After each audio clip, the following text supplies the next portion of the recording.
This session is going to be a panel discussion with all of the speakers. So I'd ask John and Grania and Amy and Sophie and Chantal, if everybody could come back in, that would be great.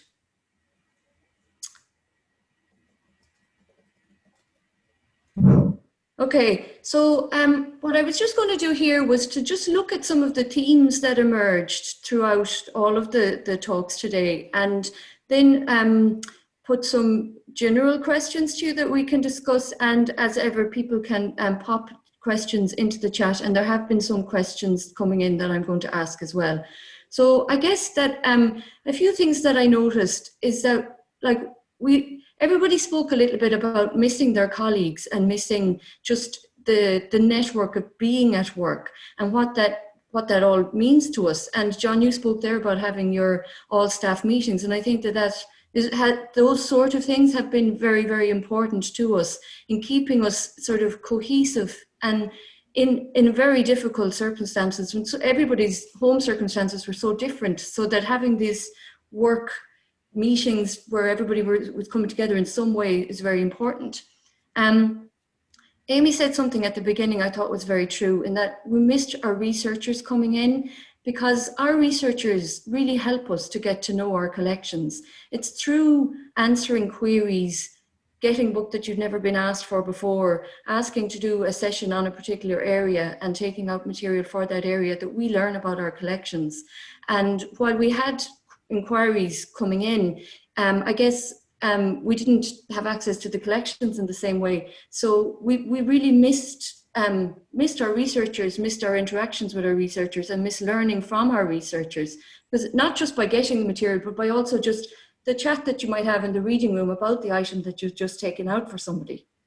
I guess I would also want to just say that, like, just to echo what John said, our libraries were not, the buildings may have been closed, but the service was absolutely open. And I think we all alluded to that in all of the talks. Like, we endeavoured to fulfill all of the queries that were sent in to us. And we had quite a trickle of queries coming through the whole time. Mm-hmm. And for the most part, we were able to answer. And this was because because of staff knowledge that we have built up over time. So I think that we really have to kind of pat ourselves in the back there, I suppose, and to appreciate what we do know and what we are able to provide in very difficult circumstances. And also to be able to point people towards surrogates of materials that they may not have known existed, and also draw, I guess, our library colleagues' attention to these type of surrogates as well. So I liked Sophie's analogy with people at home doing loads of DIY around their house, because in a way, I guess that this was what a lot of us were doing. We were looking at projects that are really important, but that had been put somewhat on the long finger, because you have people coming in and out, and you have your meetings, and you have your day-to-day activities. And there are these things that we all would have liked to have been able to do that we didn't have the time to do. And lo and behold, then we had the time to do this. And most of the time we had we were able to do it from home by having just access to the internet and our laptop. So it really allowed us to do things like look at all our collection descriptions on our web pages, work on metadata, kind of tidying up metadata, and like what Amy was saying in the beginning as well, which is a really good way to get to know a new catalogue. Now, I would say though, and I think especially for special collections material, while this is all true, there is something about the materiality of the text, and obviously we touched on this in the beginning with what Chantal was saying, like trying to replicate this is very, very difficult. It's impossible, in fact, but we can do our best to get some percentage there. So this might be by going in and taking photographs of material and sending PowerPoints of material out to our academic colleagues, or it might be doing some videos or something like this, but trying to get across in some way the scale of an item, like the cover of the item, what it looks like, what some sort of an indication of the feel of the paper, something like this, that we have been trying to do, but there's nothing really to equate with coming in and actually seeing it. But we are definitely doing a really good job, I think, in the circumstances that we're in. So I guess, like, my first question is really general. What have we learned, and how will that change what we do going forward? And I think John's last slide kind of alluded to some things, as particularly like digitalization being one thing that would be really, really high up there. But I might just throw that out there and let everybody else talk rather than me. I think I've learned that we're also adaptable, and I think librarians by nature really are quite adaptable. And also I've learned that knowledge and experience of your collections is so important when you're away from them, that you have that knowledge that you can impart in a different medium. So I think those are my main sort of takeaways to that. Let me just come in, and yeah, I'm just thinking off the top of my head here, because it's a great point Evelyn's making, but maybe, when we hope that all of this is over, I suppose if you look at, dreadful phrase, the value proposition, that we offer, that will make people really want to come into the campus. And we've got a lot of that, because we have, fantastically helpful staff, we have expertise, but say, we have great collections as well, but say, kind of things we probably have to look out for is, are our buildings places you'd really want to come and work in? And say, I know in our own case, we're about to transform our building, and it's pretty timely. So I suppose it's maybe just to think about that. Can we give people really good reasons? If we put on fantastic events, as in in-person events, people will still come, but certainly we'll probably have to work a bit harder to persuade people to come into the campus, or come into the library, or wherever it is, now that people have got a bit more used to a certain level of efficiency in managing their time at home. Actually, that really chimes in very well with a question from Mary Boren about basically students finding it hard to motivate themselves into reading beyond the minimum of what they want to do, and to try to get them in for this added value that we've all worked really hard over the years to kind of promote, and then we all have to pull back from this. And then what are we going to do to encourage them in the circumstances that we're now in to see what we have? I suppose I would just be interested in coming in there, in that for years we have tried to ensure that the National Library is easier to access rather than harder to access, that we would allow researchers in who wouldn't necessarily need to use our physical collections, that we wanted to be a safe space for people to come in. And then overnight, it had to change, and we had to prioritize only those who were using our physical collections. So I suppose, it's something for us to learn about, in terms of how we want in future our admission policy to look, and that. But, we have had to change our attitude, and hopefully only temporarily. It's one of the things that I would like to see when we get back to proper normality, that we would be able to welcome people, and that. And obviously, kind of having digitized a lot more, we will have, there'll be a lot more opportunities for people to see our collections in different ways. So that's something that myself and Evelyn have spoken about at our various meetings. I mean, with the Academy, for the last 4 years, we've been trying to open it up, and people think it's such an elite sort of library, and they're quite nervous coming in, and we've tried our best to be open, and yeah, now we're putting up the barriers, and quite literally, you're putting screens up in front of your desk. So it is very alien to us, because we've been trying to get away from, this is an old library, and you are welcome. So yeah, that's been, it's sad to have to do that, and you say hopefully that'll change next year. And there's another question. There's a question in some ways as well. Oh, sorry. No, no, go on, Amy. Oh, no, sorry. I was just going to say that I think that this has kind of revealed non-users as well in some ways. So, like Marshes obviously is is sort of a visitor's site as well as being a library for researchers and students and scholars and that kind of thing. And just when you take away the visitors from the rest of Europe or from North America or Asia or wherever they would usually be coming from, and our numbers dropped drastically, and you kind of see that Irish people don't necessarily know about this incredible resource they have on their doorstep, and kind of thinking about ways to communicate better with locals, with thinking about people who don't use your collections, either because, as Sophie says, it feels like a very elite institution, and kind of showing them that there's, you know, even there's a lot more, even if you're not particularly interested in old books, we have other kind of activities for, you know, we have like a Lego treasure hunt and things like that. And, but also kind of, we've also, because of the pandemic and everything, had to put away a lot of what would make our collections have a broader appeal. So things like, we'd usually have a selfie corner where people can take pictures and stuff like that. So in some ways, it's been eye-opening and kind of allowed us to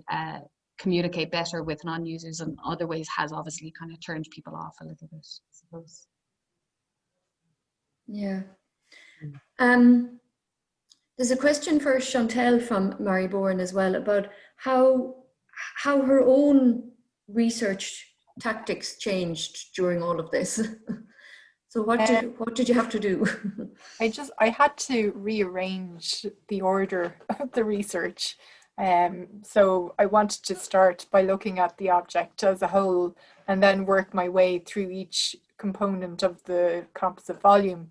But now I can't do that. So I'm just working my way through each page, digitized page on ISOS, and checking for details of previous ownership, transcribing all the marginalia. So it's just a matter of, you know, changing around. I would have done that in the maybe second, going into the third year, but bringing that forward. But I'm fortunate enough, I have a 5-year fellowship, so I'm where I am until 2024, and hopefully next year will be okay again and I can, you know, get into the collections. But I know a lot of people aren't in my position, and not having access to physical collections has had a big knock-on effect on their research output. Yeah, I think that's certainly true when we've been hearing that as well. I mean, you know, I think that's why it's important that we provide the service that we provide, and that as soon as we can, that we can extend what we do. There's a nice comment from Marta in the chat there saying that some of the highlights of the past few months for me have involved reading blog posts from special collections and archives from around Ireland and getting to know those collections a little bit better. And I do think that we all spent a lot of time as the people working in these places looking at our social media and you know, more time on that kind of work than we would have had in normal circumstances. And I do think, kind of going back to what we were saying about in terms of access, we have the physical people coming into physical space, but I guess we have to provide like access in other ways to other audiences. So whether this might be the general public who are looking at our at Sophie's in particular lovely manuscript stuff on Twitter and all of the stuff that we've all been trying to put out there. We were thinking of this anyway because we are public institutions and we do have to make what we have available beyond just our university community, in the university setting that is. But yeah, so I think that we've kind of had to change a little bit like our priorities. So I think that some of that will stick as well. And I think that's a good thing. And obviously digitization. So I mean, as soon as the buildings closed down, we all kind of looked at what we already had digitized. And thankfully, for us anyway, we had quite a lot that we were able to work with. So I wonder, does anybody want to say something about that, about how this might have maybe changed or fast forwarded plans for digitization?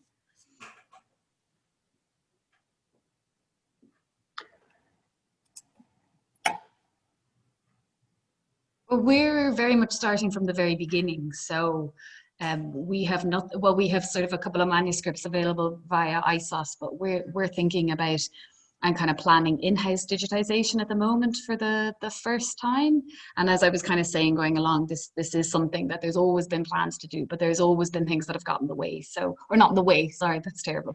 But there have been other things to do, and just not having that kind of chunk of time, and always sort of prioritizing other things. But now this being able to be the priority, I suppose it's very interesting to be. Something I'm really enjoying is being in a new job, kind of just as we're starting out thinking about that. So kind of at the very start of our digitization journey, and very eager to hear everyone else's experience of this and learn from it, definitely.